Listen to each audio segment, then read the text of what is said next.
Chapter 14, Administrative Responsibilities.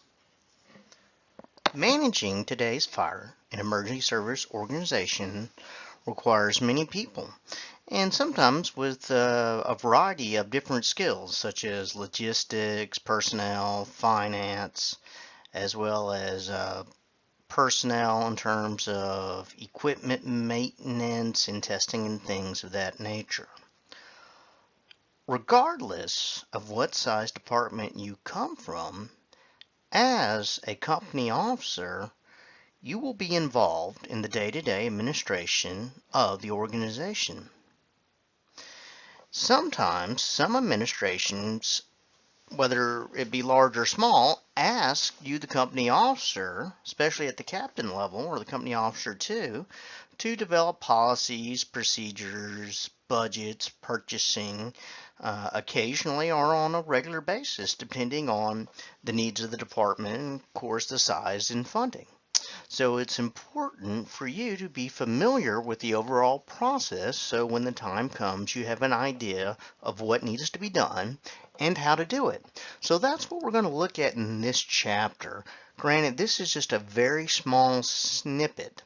Now, those of you that are in my fire science class taking fire department management at Athens Technical College, you'll notice some activities for this chapter, and I want you to use those activities towards your final project, which is a capital presentation.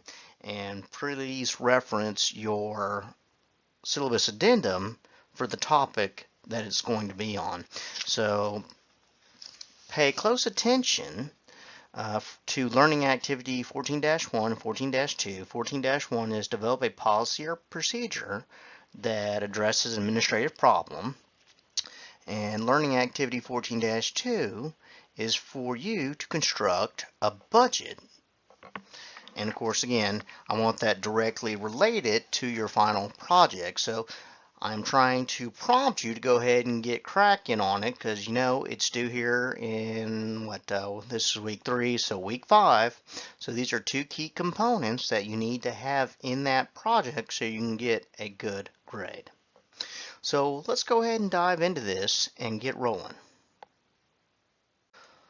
Learning objective number 1, identify the development of policies and procedures.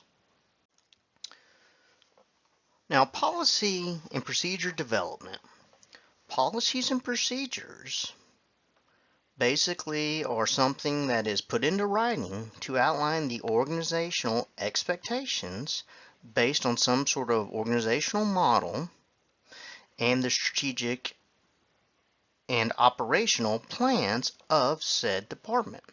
And they go by all kind of different names. It can be standing operating procedure or SOP, standing operation guidelines, operation instruction, administrative policies and procedures, or just simple policies and procedures. But the organization should have some sort of process in place to, of course, evaluate the need for new policies and procedures, revisit existing ones, and effectively implement new or revised policies and procedures. Now, most company officer 2s will enforce policies and, of course, rules and procedures. But according again to NFPA 1021, it states that the fire officer 2 must have the ability to identify a problem, determine the appropriate solution, and develop a policy or procedure to rectify the problem. So let's kind of look at each of these sections individually. Now, the first one, it seems to be pretty easy. Identify the problem. See exactly what is going on. What is the issue and why is it happening? Then you're going to determine an appropriate solution. And the way you do that, of course, is evaluate all the information that you collected and look at alternative responses to that situation. Maybe look at research regulations from OSHA, NIOSH, other departments, or NFPA that may have already come up with a policy or procedure, so you're not actually having to reinvent the wheel. But whatever you do, make sure you develop it on some sort of sound judgment base, and make sure it doesn't violate any local rules, ordinances, or policies and procedures that are already in place. So with that being said, now you go ahead and develop or revise the policy or procedure, and that should include some sort of way of evaluating the new policy in terms of how effective is it, is there any issues that arise, is there any loopholes, did you give plenty of training on this new procedure. And it's important to note that, you know, policies and procedures, whether new or being redesigned, is something that is very dynamic, so they don't need to be stagnant, and it needs to change and be able to keep up with the times and of course technology. Now, you know, 5, 10, 15 years ago, we would not have thought anything about people using social media and taking photos of calls or structure fires or EMS calls that they were on, because it just didn't happen. You know, not everybody was running around with a camera in their pocket and of course the whole World Wide Web at their fingertips. But because of that, we've seen certain photos that of course violate HIPAA pop up on social media outlets, and that can get folks into big trouble. So now you see the departments playing catch up and developing a policy on some sort of social media use. And I've talked about this in other lectures, but there was a case, you know, in terms of social media where a fire chief, he was off duty, he was not in uniform, he was sitting in a car and had what appeared to be a alcoholic beverage, a beer, in his hand, and the door was open. And he ended up being let go from the department that he was with, citing that was conduct unbecoming, because it suggested that he was drunk driving, which, you know, may or may not be the case. I don't know all the facts, but again, we should have social media policies out there because this was a problem that was identified due to current technology. So look at what you've got on the books, look at what's going on, get all the facts and determine an appropriate solution, and then develop a policy and then revisit it to make sure everything is going smoothly. And here's the flow chart listed in the text for developing policies and procedures. First, evaluate information, select the best response, select alternate responses, establish the revision process, recommend the best policy, and recommend an evaluation process.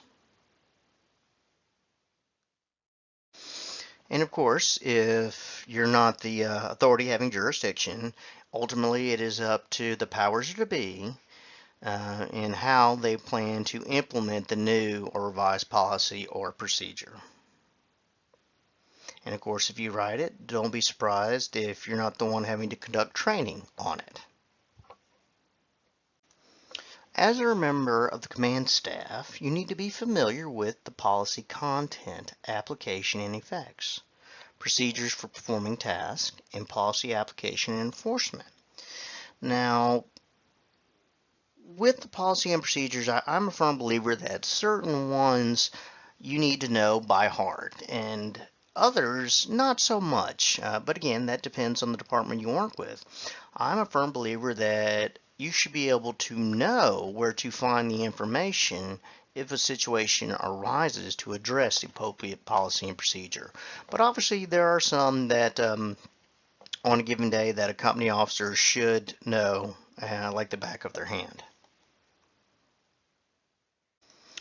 Review question. How does a company officer 2 contribute to policy and procedure development?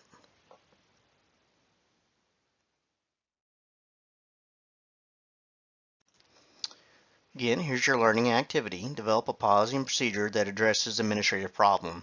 And for those in the fire science class, and for those that are listening, this is a part of Athens Technical College Fire Science online degree program, Administration and Management. And what I want my folks to do is come up with an administrative policy or procedure for the operation of their capital project. And for this particular semester, it is an ultra high pressure firefighting system. Learning objective number 2, explain budget preparation and development. Now, company officers again must become familiar with your agency's budget system. And it's important to note that most departments operate off of what is known as a line item budget. And each line has some sort of item in it, whether it be operational cost, such as like equipment, salaries, PPE, inspections, investigations, training, travel, repair, maintenance, fuel costs, whatever the case may be. So you'll have all these categories out there, and under each of these broad categories, they're going to list individual items and a cost for each individual item. Now, each individual item doesn't have to be exact. They understand that, things fluctuate, but this is how you are justifying that line item in your budget. And in this day and age, the fire chief can't go to the powers to be and say, hey, if you don't give me X, Y, Z amount of money, houses are going to burn, people are going to die, and you're going to look bad. With lean budget times, everything gets cut, so you have to justify every penny you spend and be a good steward of the taxpayer's dollar. So in order to justify it, you're going to have to look at, your financial history, equipment, cost of doing business, maybe contracts you have in place for maintenance, and whatever the case may be.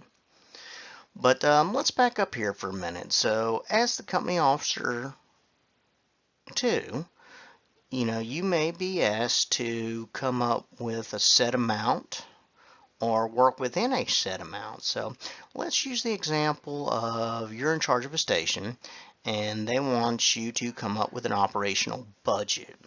So the first thing you're going to need to do is compare how much money you had or that station had last year. How much did they spend? And then you look at what they spent it on. Then you're going to compare that with the coming year. Are there any changes? Look at your operational needs.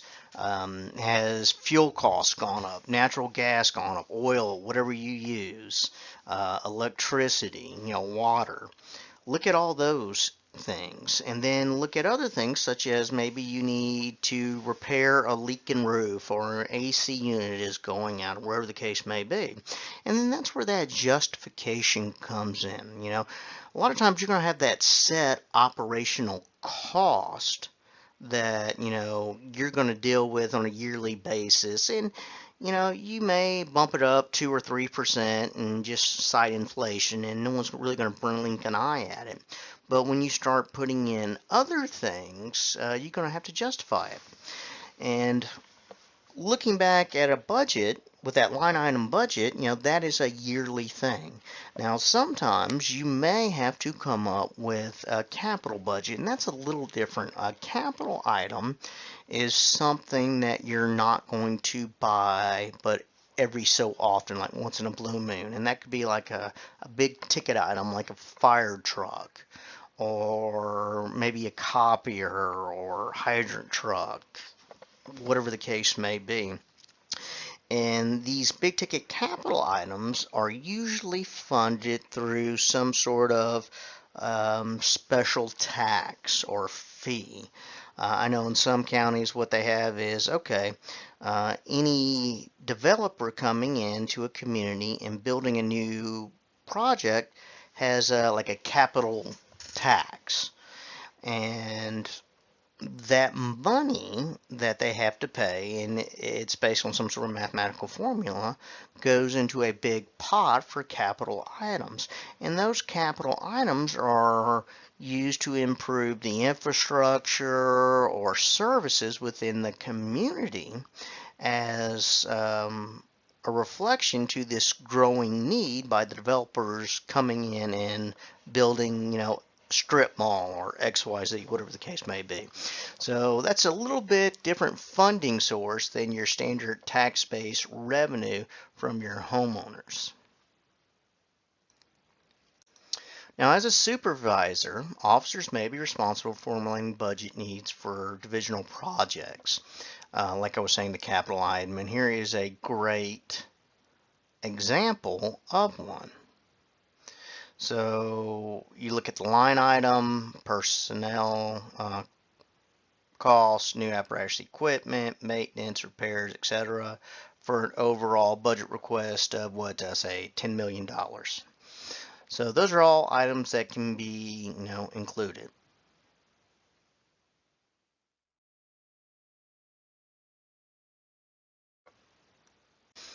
Now, officers must provide accurate estimates of divisions and project cycle cost, estimate each resource cost in the operational budget request, and do research to ensure that the estimate is accurate. You can be fluctuating some, but you need to be in the ballpark. Of course, when you're making large one-time purchases like those found in capital budgets, the budget requests may require some sort of greater justification and some sort of outside funding source. So maybe it's like a grant match, like, oh, well, we can get through fire administration a grant for $5 million, but it's a matching grant of $5 million, and then we can buy a new fire station, fire truck, wherever the case may be.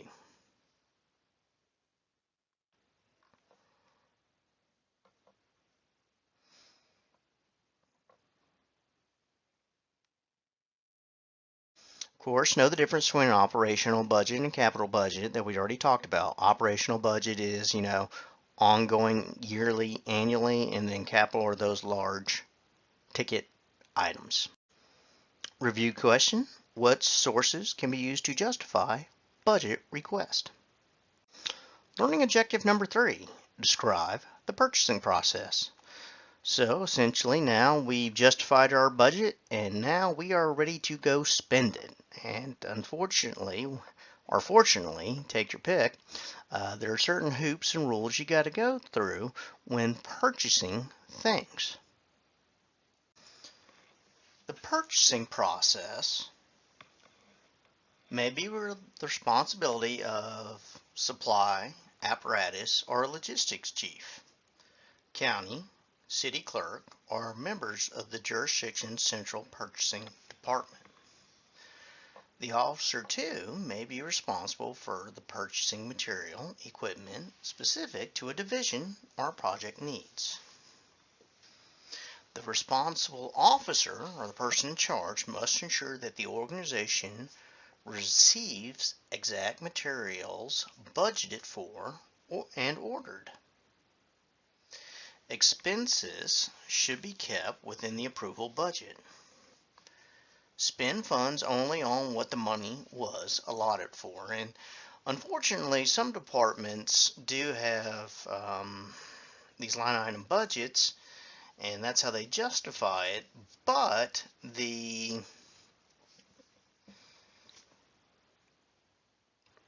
person in charge, or the fire chief of that particular budget, has discretion to move funds and cover whatever they want to for the year. So that could be like they had so much money in training and they decided to take it out of training and help shore up, apparatus maintenance or whatever the cost may be. Now, when you're looking at determining the purchasing needs, this should have been completed during the budget process. However, some adjustments may need to be made. Needs determined during the budget process may be stated in general terms. So when the time comes to purchase the budget items, you need to review standards and regulations that mandate the purchase of certain types of equipment and actually hone in on exactly what you're going to buy.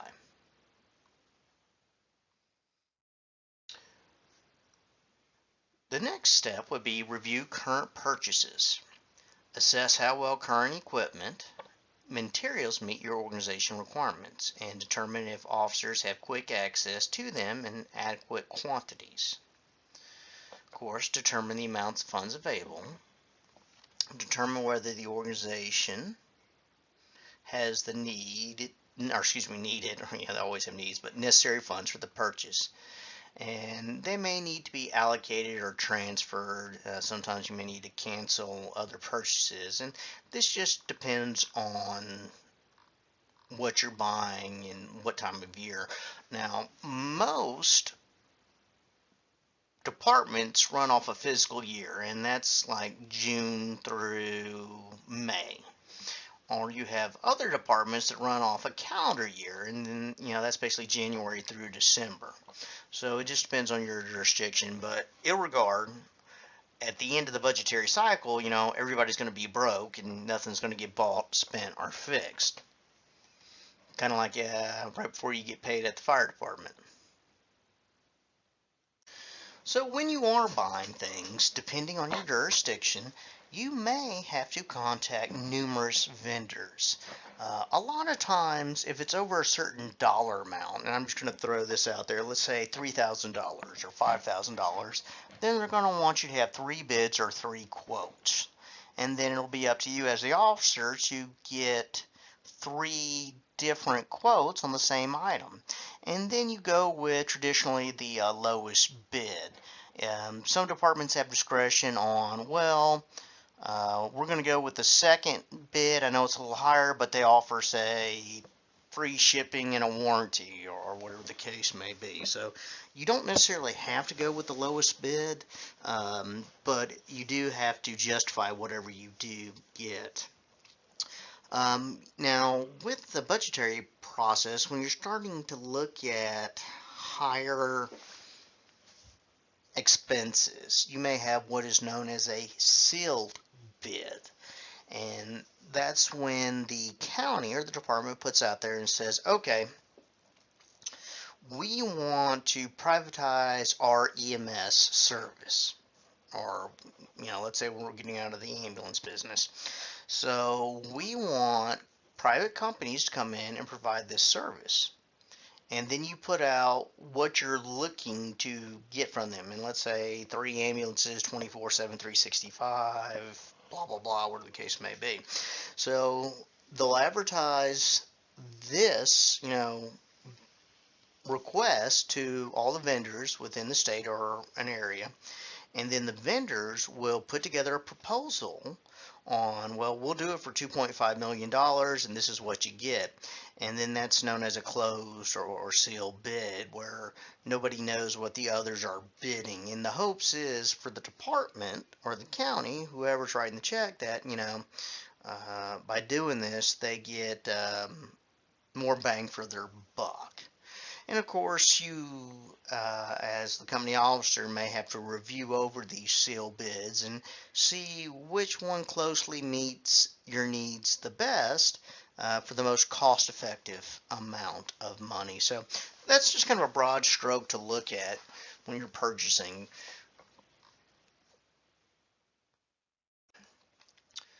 Review question: what is the process for determining your purchasing needs? Again, here's another learning activity that I want you guys to do. And in terms of your final project, I want you to construct a budget that addresses your capital item, which would be that ultra high pressure firefighting equipment.